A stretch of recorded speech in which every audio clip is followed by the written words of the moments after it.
Assalamualaikum warahmatullahi wabarakatuh. Perkenalkan, kami dari kelompok 6 akan mempresentasikan materi kami tentang rekayasa perangkat lunak. Sebelumnya, izinkan kami memperkenalkan diri kami masing-masing. Perkenalkan, nama saya Kegus Muhammad Pasha. Perkenalkan, nama saya Alvin Rafael. Perkenalkan, nama saya Atira Rahmadani. Perkenalkan, nama saya Pagi Tiara. Perkenalkan, nama saya Bintang Ramadan. Baiklah, selamat menyaksikan.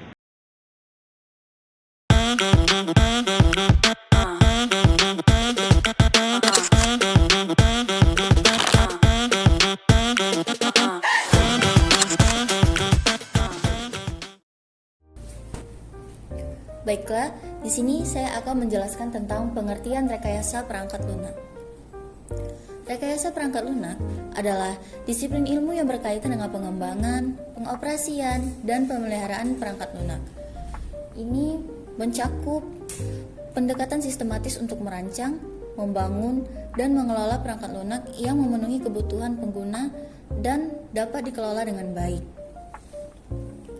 Rekayasa perangkat lunak menggabungkan prinsip-prinsip teknik ilmu komputer dan manajemen untuk memastikan bahwa perangkat lunak yang dihasilkan berkualitas tinggi, dapat diandalkan, dan sesuai dengan spesifikasi yang diinginkan. Selanjutnya, komponen utama rekayasa perangkat lunak. Yang pertama ada analisis kebutuhan, proses identifikasi, dan dokumentasi kebutuhan pengguna dan sistem yang akan dikembangkan. Ini melibatkan interaksi dengan pemangku kepentingan untuk memahami harapan dan kebutuhan mereka. Yang kedua, desain perangkat lunak. Tahap ini mencakup perancang arsitektur sistem antarmuka pengguna dan komponen perangkat lunak. Desain yang baik mempermudahkan pengembangan dan pemeliharaan di masa mendatang. Yang ketiga, pengembangan atau implementasi, yaitu proses pengkodean atau pembuatan perangkat lunak berdasarkan desain yang telah disusun, yang mana ini melibatkan penggunaan bahasa pemrograman dan alat pengembangan yang sesuai. Yang keempat ada pengujian proses untuk memastikan bahwa perangkat lunak berfungsi sesuai dengan spesifikasi yang telah ditetapkan, yang mana pengujian ini dilakukan untuk menemukan dan memperbaiki bug serta untuk memastikan kualitas dari perangkat lunak tersebut. Lanjut, poin yang kelima, pemeliharaan setelah perangkat lunak diliris, yang mana pemeliharaan ini diperlukan untuk memperbaiki masalah yang muncul, melakukan pembaruan, dan menyesuaikan perangkat lunak dengan kebutuhan yang berkembang. Poin yang keenam, manajemen proyek aspek penting dalam rekayasa perangkat lunak yang mencakup perencanaan, pengorganisasian, dan pengawasan sumber daya untuk mencapai tujuan proyek dengan efisien. Poin yang terakhir, dokumentasi proses mencatat informasi penting mengenai perangkat lunak, mulai dari kebutuhan desain hingga pengujian dan pemeliharaan. Dokumentasi yang baik sangat penting untuk komunikasi tim dan pemeliharaan jangka panjang. Baiklah, itu saja poin-poin yang dapat saya jelaskan. Selanjutnya akan dijelaskan oleh rekan saya. Terima kasih kepada rekan saya yang tadi telah menjelaskan materi sebelumnya. Di sini saya akan menjelaskan materi tentang jenis-jenis rekayasa perangkat lunak. Yang pertama, rekayasa perangkat lunak sistem fokus. Pengembangan perangkat lunak yang berfungsi sebagai bagian dari sistem perangkat keras serta perangkat lunak lainnya. Contohnya seperti sistem operasi Windows dan Linux. Sistem tertanam embedded system seperti perangkat IoT atau kontrol otomatis pada mobil. Yang kedua, rekayasa perangkat lunak aplikasi fokus. Pengembangan perangkat lunak untuk mendukung pengguna dalam menyelesaikan tugas tertentu. Contohnya, perangkat lunak produktivitas Microsoft Office dan Google Docs. Yang kedua, aplikasi mobile seperti Instagram serta WhatsApp. Selanjutnya, aplikasi web seperti e-commerce dan media sosial. Yang ketiga, rekayasa perangkat lunak real-time focus.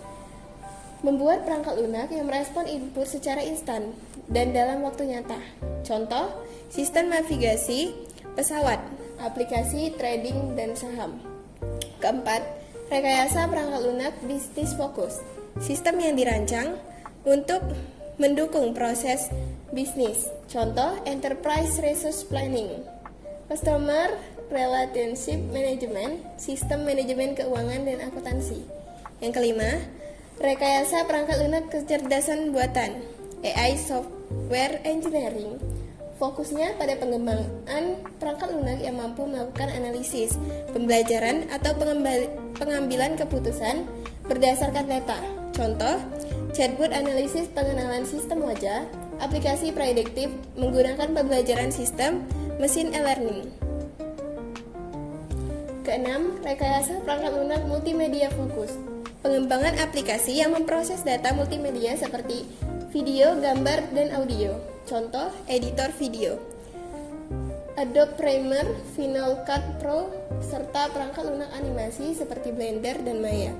Yang ketujuh, rekayasa perangkat lunak permainan, game development, fokus mengembangkan perangkat lunak untuk game interaktif. Contoh, game konsol seperti PlayStation dan Xbox, game mobile seperti PUBG dan Candy Crush, serta game virtual reality. Yang kedelapan, rekayasa perangkat lunak jaringan fokus, pengembangan perangkat lunak yang mendukung komunikasi, data atau layanan berbasis jaringan. Contoh, sistem manajemen server, aplikasi berbasis cloud seperti Google Drive dan Dropbox. Perangkat lunak keamanan jaringan. Kesembilan, rekayasa perangkat lunak keamanan fokus, pengembangan sistem yang dirancang untuk melindungi data dan sistem dari segala ancaman. Contoh, antivirus, sistem deteksi intrusi, dan firewall. 10. Perangkat lunak open source fokus, perangkat lunak yang dikembangkan secara kolaboratif dan kode sumbernya dapat diakses publik, seperti contoh Linux, LibreOffice, dan GIMP. Terima kasih.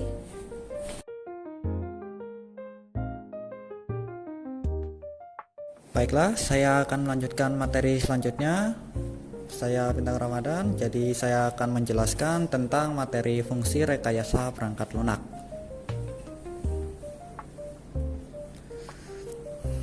Yaitu beberapa fungsinya, yaitu 1. Pengelolaan proyek perangkat lunak, itu mengatur proses pengembangan perangkat lunak secara sistematis dan struktur, serta mencakup perencanaan, pengelolaan sumber daya, waktu, biaya, serta untuk mengurangi risiko proyek seperti kegagalan ataupun keterlambatan. Nomor 2, yaitu pengembangan perangkat lunak, merancang dan membangun perangkat lunak sesuai kebutuhan pengguna.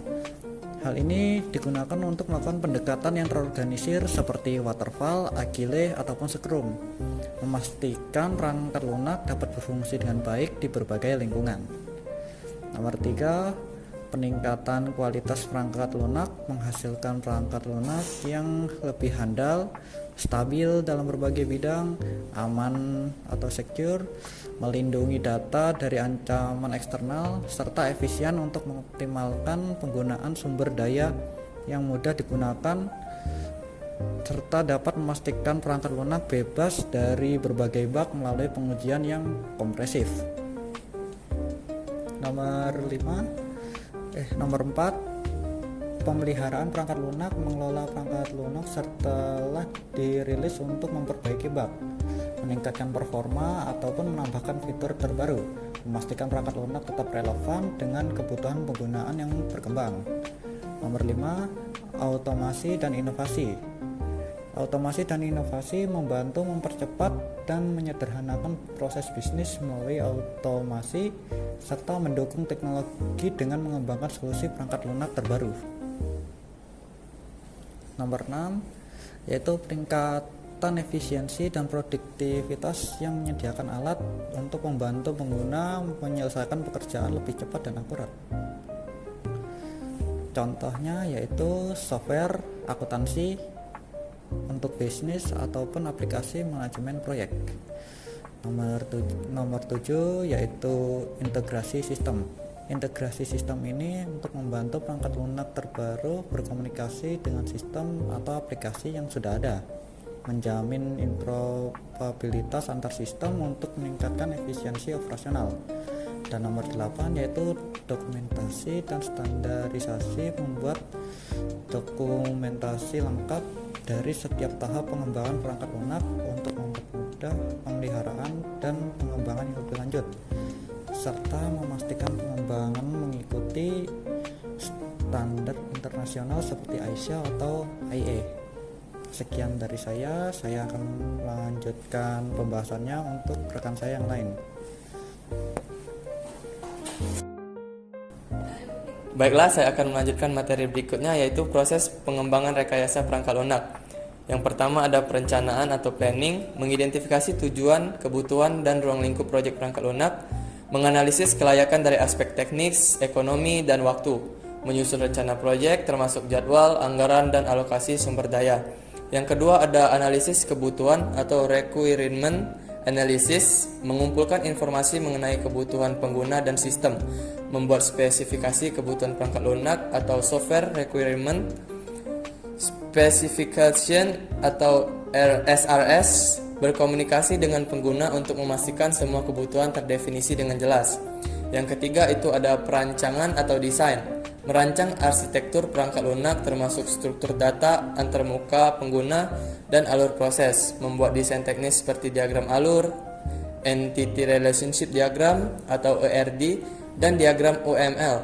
Tujuannya adalah untuk memberikan gambaran jelas kepada tim pengembang sebelum memulai pengkodean. Yang keempat itu ada implementasi atau pengkodean, menerjemahkan desain ke dalam kode menggunakan bahasa pemrograman yang sesuai, memastikan kode yang ditulis mengikuti standar yang telah ditetapkan seperti efisiensi dan keamanan, menggunakan alat pengembangan seperti IDE dan sistem kontrol versi atau Git. Yang kelima itu ada pengujian atau testing, menguji perangkat lunak untuk memastikan tidak ada bug atau kesalahan. Tahapan pengujian meliputi unit testing, menguji setiap bagian kecil perangkat lunak, integration testing yaitu menguji hubungan antar modul, sistem testing yaitu menguji seluruh sistem secara keseluruhan, dan yang selanjutnya itu ada acceptance testing yaitu memastikan perangkat lunak sesuai kebutuhan pengguna. Yang keenam itu ada penerapan atau deployment yaitu menginstal perangkat lunak di lingkungan pengguna, menyediakan pelatihan dan dokumentasi kepada pengguna, memastikan perangkat lunak dapat berjalan sesuai harapan di lingkungan nyata. Yang ketujuh dan yang terakhir itu adalah pemeliharaan atau maintenance, memperbaiki bug atau kesalahan yang ditemukan setelah perangkat lunak digunakan, menambahkan fitur baru sesuai kebutuhan pengguna yang berkembang, memastikan perangkat lunak tetap relevan dengan teknologi terbaru. Materi selanjutnya itu model pengembangan rekayasa perangkat lunak. Yang pertama itu adalah waterfall model. Model ini adalah pendekatan linier dan berurutan, di mana setiap tahap harus diselesaikan sebelum melanjutkan ke tahap berikutnya. Tahapan analisis kebutuhan, desain, sistem implementasi, pengujian pemeliharaan, cocok untuk proyek kecil dengan kebutuhan yang jelas. Yang kedua, iteratif model. Model ini melibatkan pengembangan perangkat lunak dalam siklus berulang. Setiap iterasi menghasilkan versi perangkat lunak yang bertahap lebih baik. Tahapan perencanaan, desain, implementasi, evaluasi, dan perbaikan cocok untuk proyek besar yang membutuhkan fleksibilitas. Yang ketiga adalah agile model. Agile berfokus pada pengembangan yang cepat, kolaborasi tim, dan fleksibilitas terhadap perubahan kebutuhan. Ciri yang utamanya adalah pengembangan dalam sprint pendek, biasanya 1-4 minggu saja, melibatkan penggunaan selama proses pengembangan, iteratif dan incremental, cocok untuk proyek dengan kebutuhan yang terus berubah. Yang keempat itu adalah spiral model. Spiral model ini menggabungkan elemen dari model waterfall dan iteratif dengan fokus pada manajemen risiko. Tahapan 1 itu ada identifikasi tujuan, 2 analisis risiko, 3 pengembangan, 4 evaluasi, dan cocok untuk proyek yang kompleks dan beresiko tinggi. Yang kelima itu adalah V model atau verification and validation model, merupakan pengembangan dari waterfall model dengan pendekatan verifikasi dan validasi di setiap tahap. Strukturnya itu ada tahapan pengembangan di sisi kiri, tahapan pengujian di sisi kanan atau validasi, cocok untuk proyek kritis seperti perangkat medis atau sistem militer. Dan yang terakhir itu adalah DevOps model, mengintegrasikan pengembangan atau development dan operasi atau operation dengan tujuan untuk mempersingkat siklus pengembangan perangkat lunak. Ciri utamanya itu ada integrasi berkelanjutan atau CI/CD dan kolaborasi antara pengembang dan tim operasional. Mungkin segitu saja materi yang bisa saya sampaikan. Terima kasih. Baiklah, terima kasih kepada rekan saya. Saya akan melanjutkan materi tentang perkembangan rekayasa perangkat lunak. Yang pertama ada era awal sekitar tahun 1940-an sampai dengan 1950-an. Konteksnya, komputer pertama diciptakan, perangkat lunak dirancang secara manual untuk mesin spesifik seperti ENIAC. Ciri utama, pengkodean dilakukan secara langsung dalam bahasa mesin. Tidak ada metodologi atau alat bantu pengembangan yang standar. Tantangan banyak bug dan kesalahan karena pengembangan tidak terorganisir. Yang kedua adalah masa lahir rekayasa perangkat lunak pada tahun 1960-an. Konteksnya, komputasi mulai digunakan untuk berbagai aplikasi termasuk bisnis dan militer. Ciri utama, bahasa pemrograman tingkat tinggi seperti Fortran, COBOL mulai digunakan. Munculnya sistem operasi awal, diperkenalkan metode pengembangan waterfall. Tantangan, software crisis. Proyek sering melewati anggaran, melampaui waktu, atau gagal karena kurangnya pendekatan sistematis. Yang ketiga ada periode formalisasi sekitar tahun 1970-an sampai dengan 1980-an.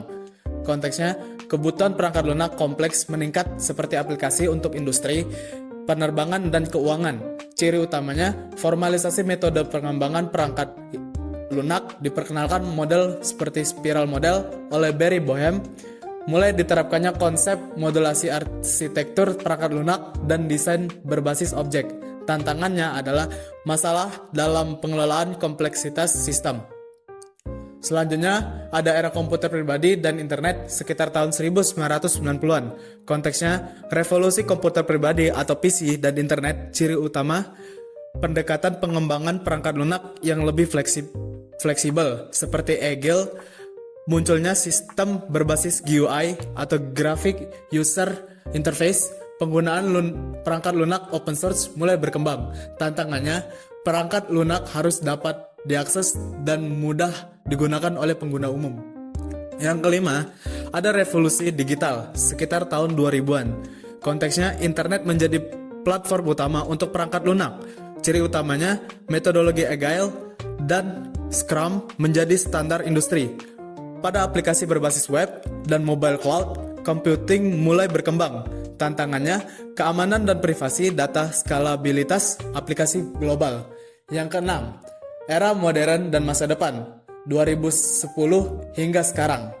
Konteksnya, kecerdasan buatan AI, IoT, Big Data, dan blockchain mendominasi landscape teknologi. Ciri utamanya, DevOps menjadi pendekatan standar untuk pengembangan berkelanjutan. Penggunaan AI untuk otomatisasi, pengujian, dan debugging. Fokus pada pengembangan yang berkelanjutan dan ramah lingkungan atau green computing. Baiklah, materi selanjutnya adalah tantangan dalam pengembangan rekayasa perangkat lunak. 1. Kompleksitas sistem masalah. Perangkat lunak modern semakin kompleks dan dengan banyak modul, integrasi, dan dependensi. Dampaknya sulit dikelola dan dipahami, serta rentan terhadap bug atau kegagalan jika salah satu bagian sistem bermasalah. Contohnya, sistem berbasis cloud yang melibatkan microservice atau aplikasi dengan jutaan pengguna global. 2. Perubahan kebutuhan pengguna masalah.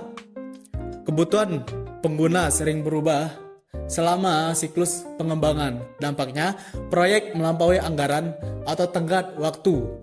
Desain awal menjadi usang sebelum perangkat lunak selesai. Solusinya, pendekatan iteratif seperti Agile untuk menyesuaikan dengan perubahan. Yang ketiga, keamanan dan privasi masalah. Ancaman cyber seperti malware, ransomware, dan pelanggaran data semakin canggih. Dampaknya, kehilangan data sensitif pengguna, kerugian finansial dan reputasi perusahaan. Contohnya, serangan cyber pada aplikasi fintech atau platform e-commerce. 4. Skalabilitas. Masalahnya, perangkat lunak harus mampu menangani lonjakan jumlah pengguna atau data. Dampak sistem melambat atau bahkan gagal jika tidak dirancang untuk skala besar. Contohnya, lonjakan pengguna dalam aplikasi e-commerce selama kampanye diskon besar. 5. Keterbatasan sumber daya dan anggaran. Masalahnya, keterbatasan waktu, dana, dan tim ahli dalam proyek perangkat lunak dampaknya pengurangan fitur atau kualitas, ketidakmampuan memenuhi kebutuhan pengguna. Contohnya, startup kecil dengan anggaran terbatas bersaing di pasar aplikasi global. Yang keenam, manajemen proyek yang kompleks. Masalahnya, koordinasi antar tim yang besar dan tersebar secara geografis. Dampaknya, komunikasi buruk dan miskomunikasi. Penundaan proyek, solusinya adalah alat kolaborasi seperti Jira, Slack, atau Trello. Yang kesembilan adalah kesimpulan. Rekayasa perangkat lunak atau RPL adalah proses penting dalam pengembangan perangkat lunak yang mencakup tahapan mulai dari perencanaan, analisis kebutuhan, desain, implementasi, pengujian, hingga pemeliharaan. Tujuan utamanya adalah menghasilkan perangkat lunak yang berkualitas, efisien, dan mudah dipelihara. Metodologi seperti Waterfall, Agile, Scrum, dan DevOps memiliki kelebihan dan kekurangan yang perlu disesuaikan dengan kebutuhan proyek. Pengujian perangkat lunak sangat penting untuk memastikan fungsionalitas dan kualitasnya. Dengan perkembangan teknologi, tren terkini seperti AI, cloud computing, dan DevOps semakin mempercepat dan meningkatkan pengembangan perangkat lunak serta memperbaiki kolaborasi tim. Pemeliharaan perangkat lunak juga menjadi kunci untuk menjaga performa dan berkelanjutan perangkat lunak. Sekian dari saya, terima kasih yang telah menonton. Saya akhiri, wassalamualaikum warahmatullahi wabarakatuh.